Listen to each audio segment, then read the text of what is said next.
dito sa Action Casa ng Bayan. Unahin ko na pong ipakilala sa inyo ang ating number 1 councilor, ang ininyero ng Distrito 5, Councilor Chet Borromeo.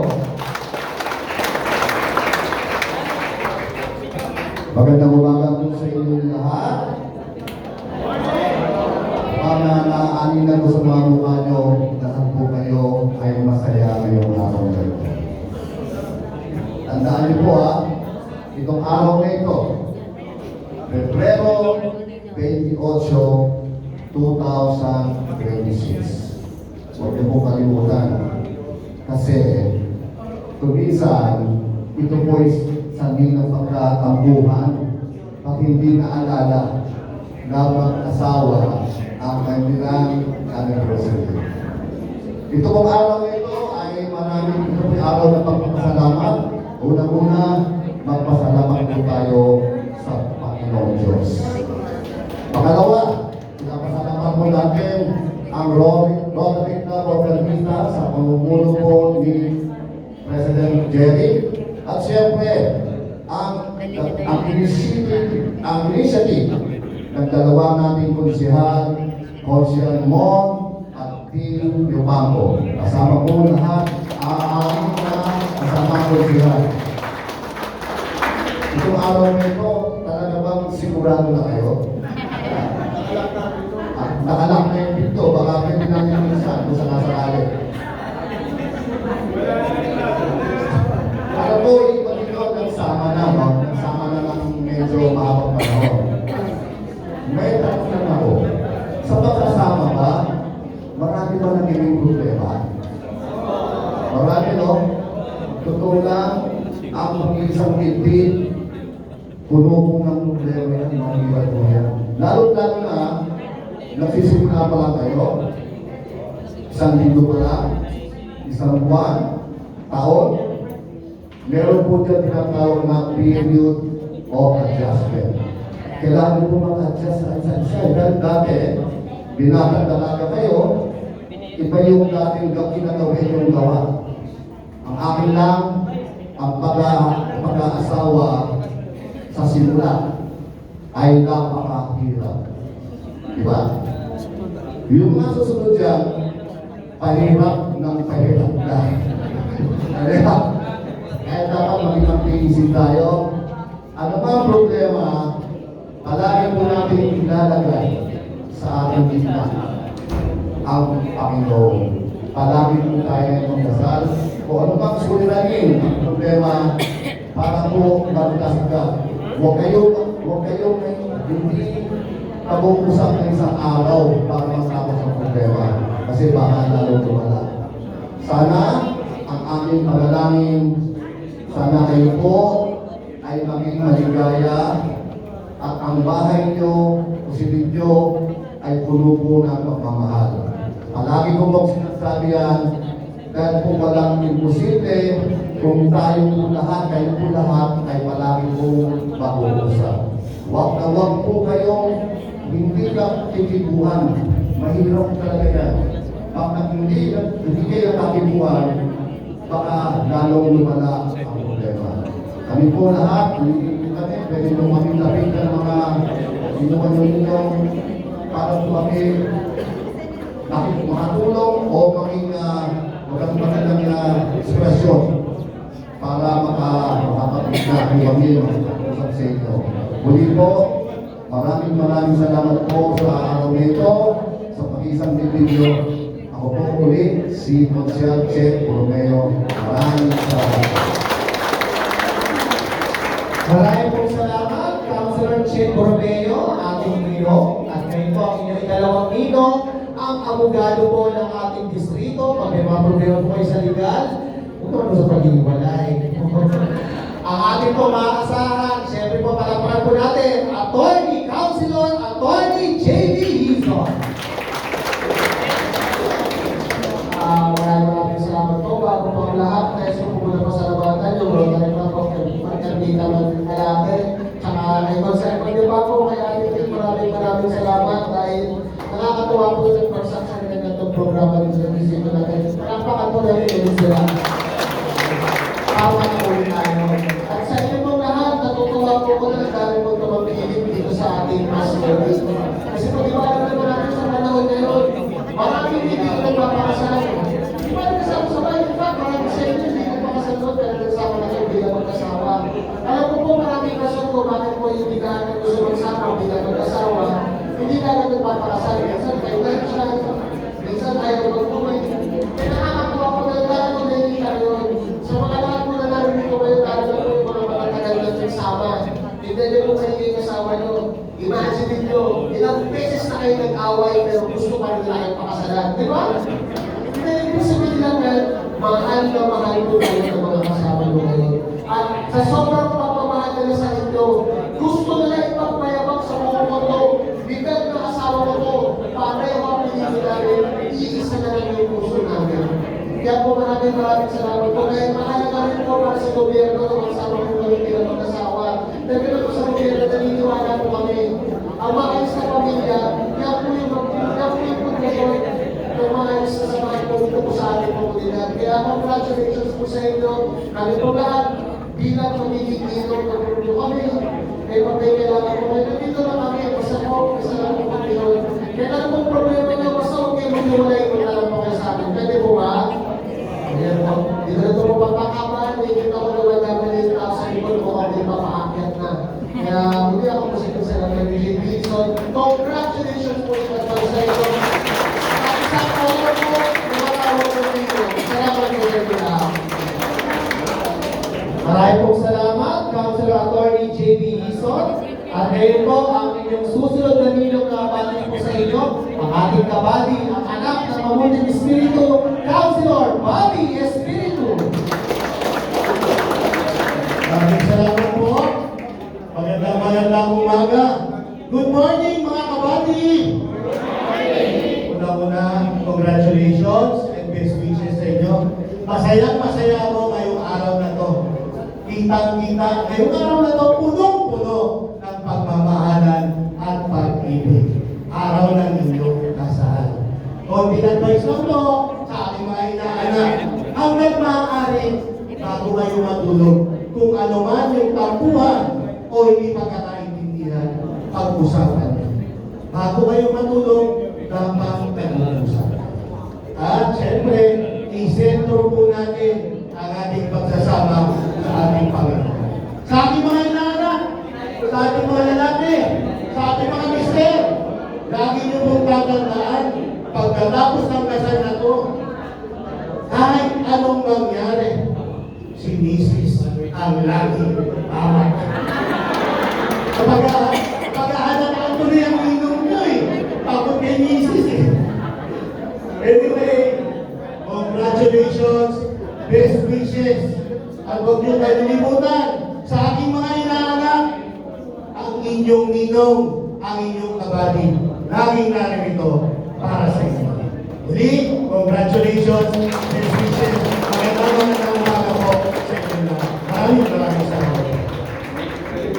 Maraming pong salamat, Councilor Bobby Espiritu, ang ating kabali.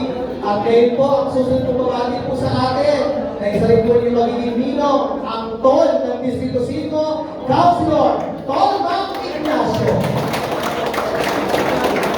Good morning po sa inyo. Ako po kayo nandito para pagiging kayo. Congratulations. Alam ko yung iba sa inyo, excited ng mga kasal.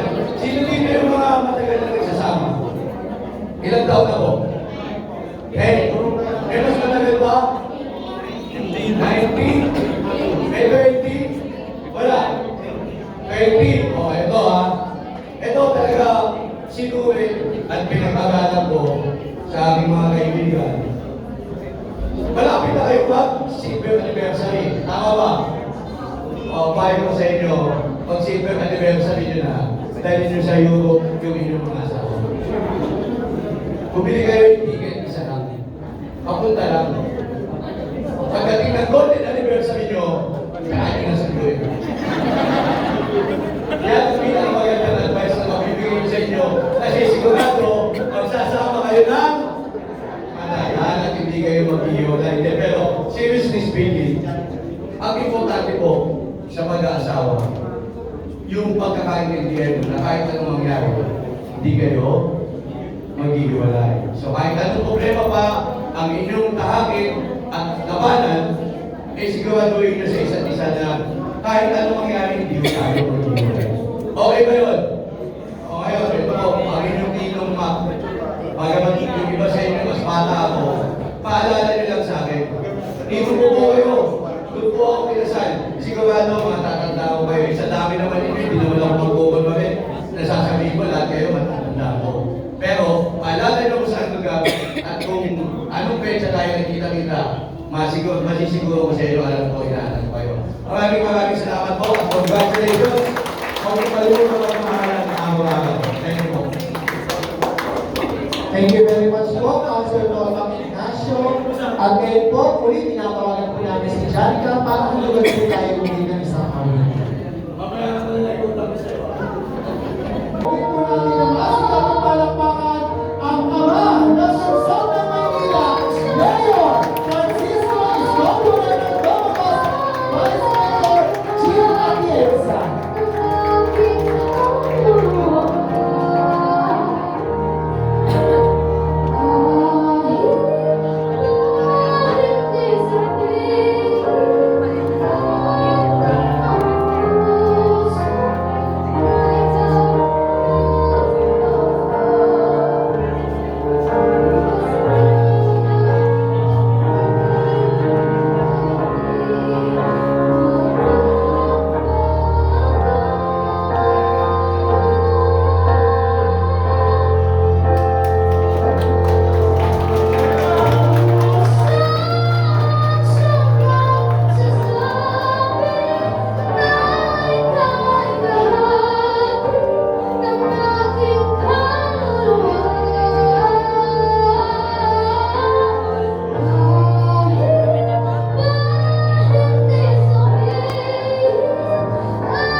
But nevertheless, nandito ako para ibigay ang mikropono sa isang tao na alam kong mahal na mahal niya ang kanyang asawa. In fact, ilang taon na ako?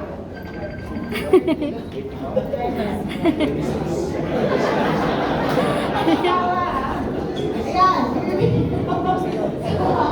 Natin ang kaya na 26 years na siyang in love sa kanyang asawa. Ang tingin ko, mas magaling magsalita sa inyo ay ang ating alkalde tungkol sa pag-ibigan. Kaya hindi ko natatagalan at ibibigay ko na ang mikropono sa ating napakapagmahal na Yorme Isko Moreno.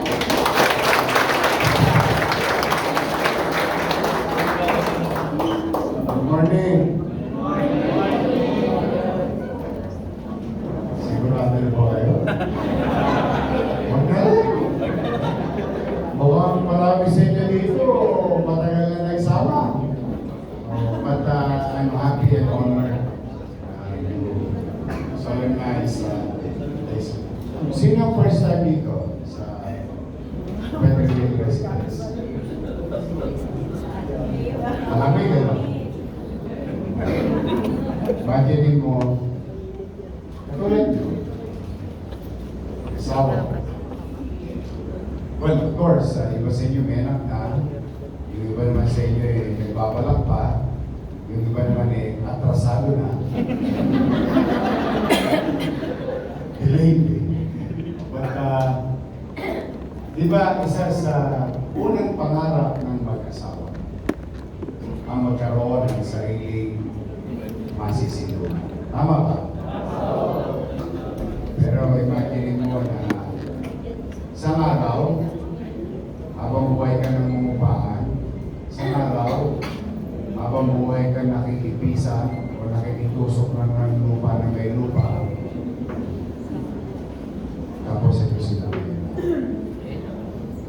may swimming pool pa.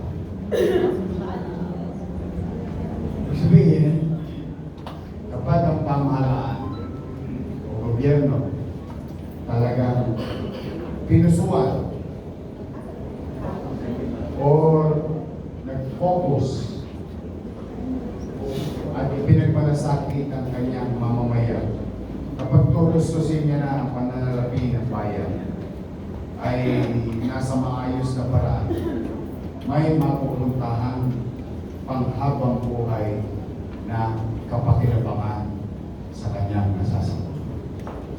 Today, we are not only witnessing an important day para sa inyong lahat, but also the lives, the families, nagbago ang buhay dahil sa in-city vertical housing program.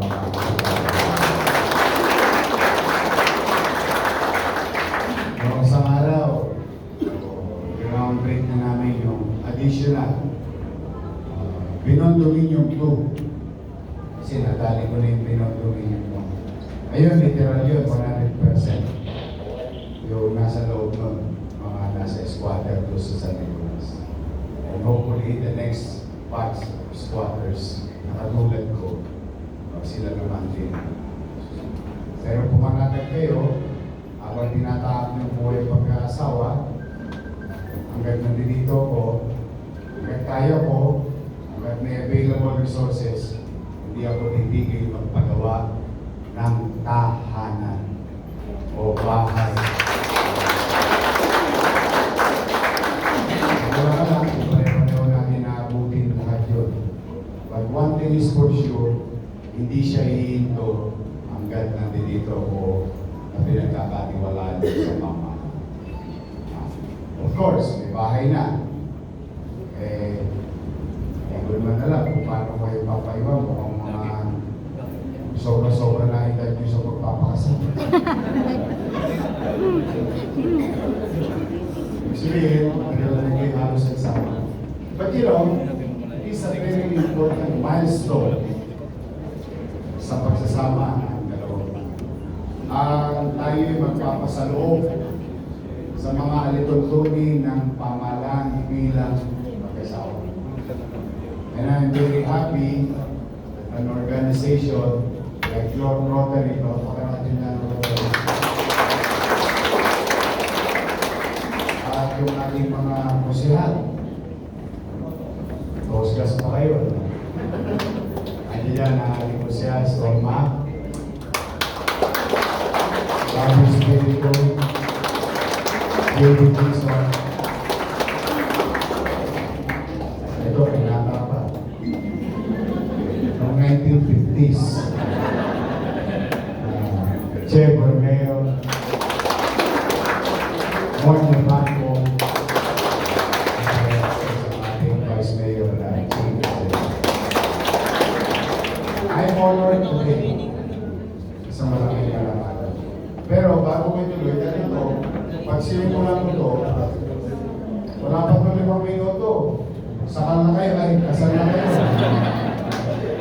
Mahabang buhay na to. But you know, sabi ni Chief Device kanina, ako daw ay 26 years nang kasal. Alam niyo ba, ilang taon kaming mag-shot up? Ex-girlfriend ko na naging misis ko. 1 guess. Walang tamang sagot, walang mali sagot. Ilang taon kami mag-shot up? 20. Sobrang good ako na. 5 years old pala, may shot up. 15, 5, 7. Ilang taon kami mag-shot up? 1 buwan.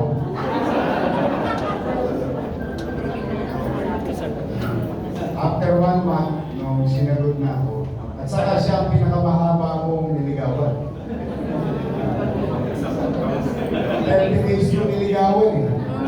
Meron pa ko eh. Usually, niligawan ko yung mga babies. Pwede. Tagal na yung 1 week. Sunod ko na. Pero ito, 30 days ako pinahirapan. After 30 days, sinagot ako. 1 month kaming mag-shot up. Tapos pakasal na kami. And that was 26 years ago. Eh, yun ba't naman gano'n? Masyadong risky. Tama naman. Two different genetics, style, life, habits, character. Puro magkakaiba. Gusto nyo sabihin ko yung sikreto? May sikreto yan. Pero at least ko yung two rules. First rule, wife is always right.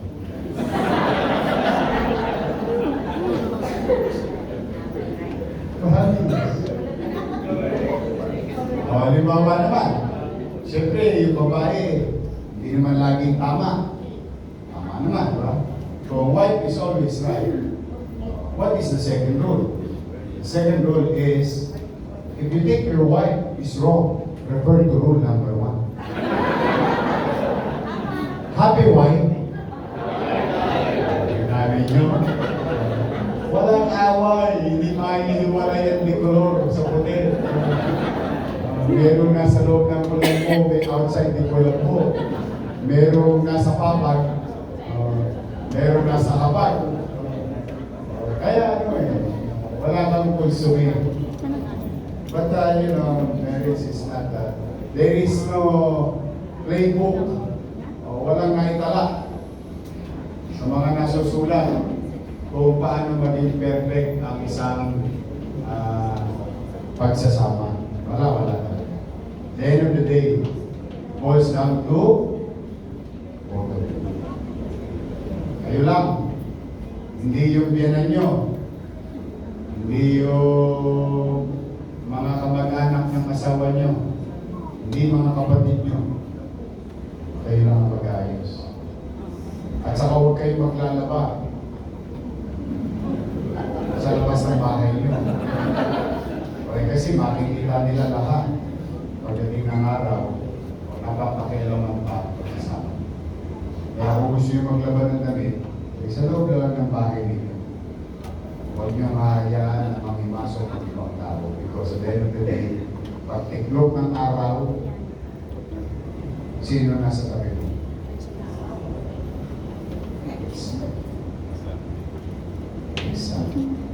Always.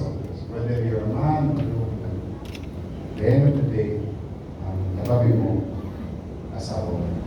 Pagdamin niyo ako ngayon, anong tawag yun? Hindi ako mapagkakagalo. Tatlong araw na akong binata eh. Ganun pala yun, no? Pagka matandaan na sa mag-aasawa, hinahanap-hanap mo yung amoy. Amoy melon. Melon amoy. Alam mo yung singawang na nagawa? Kaya balisang-balisa ako sa pag-isip-isip ako. But at least, it may sound funny, but somewhere along the way, there is truth behind it at some level. But for now, let's go on. Baka magbago pa isip nung nasa wakali mo. Okay? So, una maraming salamat sa pagkakataon na ito. Ako at ang ating Rotary. Thank you very much. Anniversary nyo. Okay? Let's start. What is always right, ha? Tayo lahat.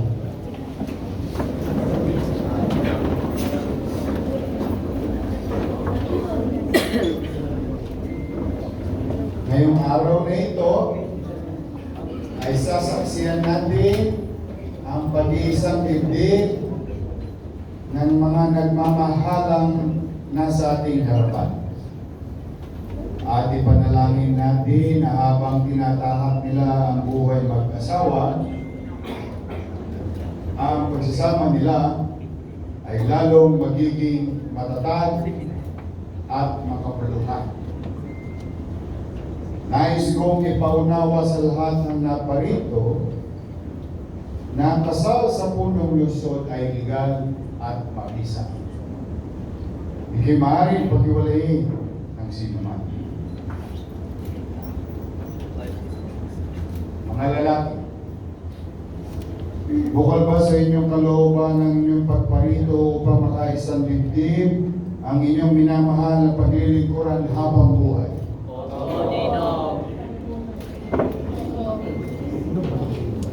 Mga babae, bukal ba sa inyong kalooban ang inyong pagparito upang makaisang dibdib ang inyong minamahal na inyong paglilingkuran habang buhay? Kayo bang lahat ay nagmamahalan?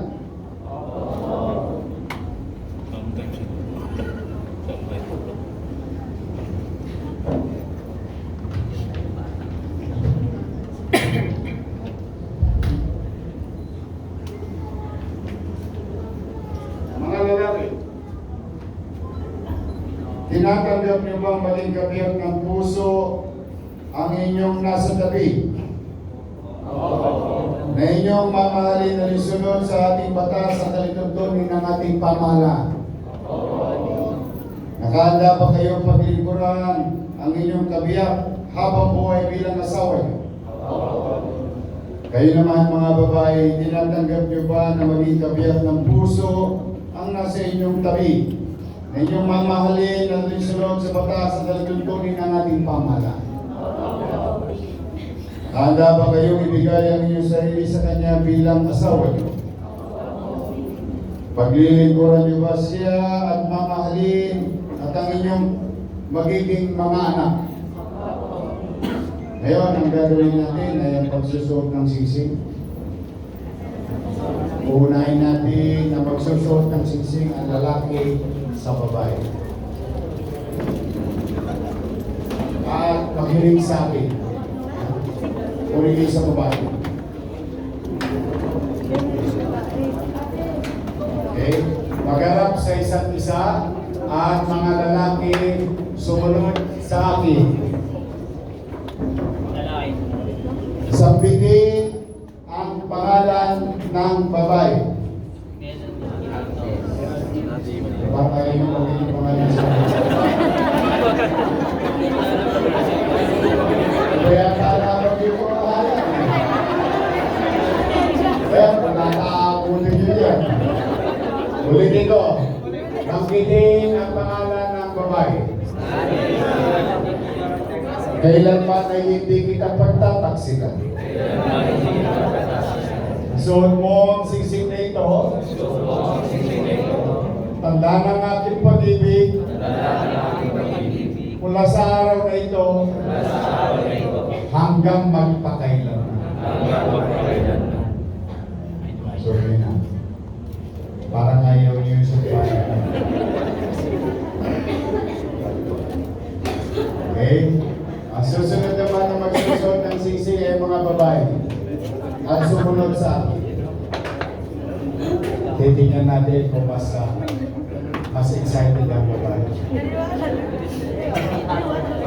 Sabay-sabay, banggitin ang pangalan ng lalaki. Kailan may hindi kita pagtataksilan? Isuot mo ang singsing na ito. Tandaan ang aking pag-ibig. Mula sa araw na ito. Tingnan nyo nga sa mata. Hanggang magpakailanman.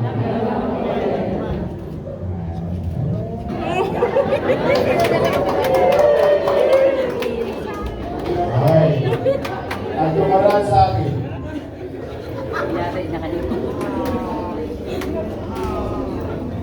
Kung gano'n, sa bisa ng kapangyarihang ipinagkaloob sa akin ng mga umiiral na batas bilang punong lungsod ng Maynila, ay aking ipinahayag at kayong lahat na naparito, except sila, at sila pa, na naparito, ay aking pinapahayag at ikinakasal. Ngayon, kayo ay legal at ganap ng mag-asawa.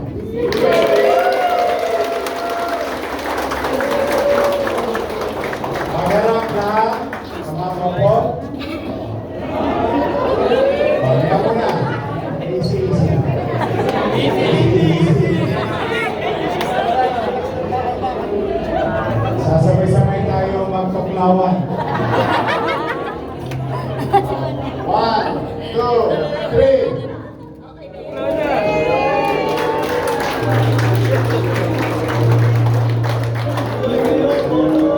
Congratulations.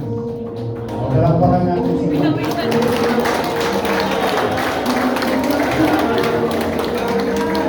Congratulations.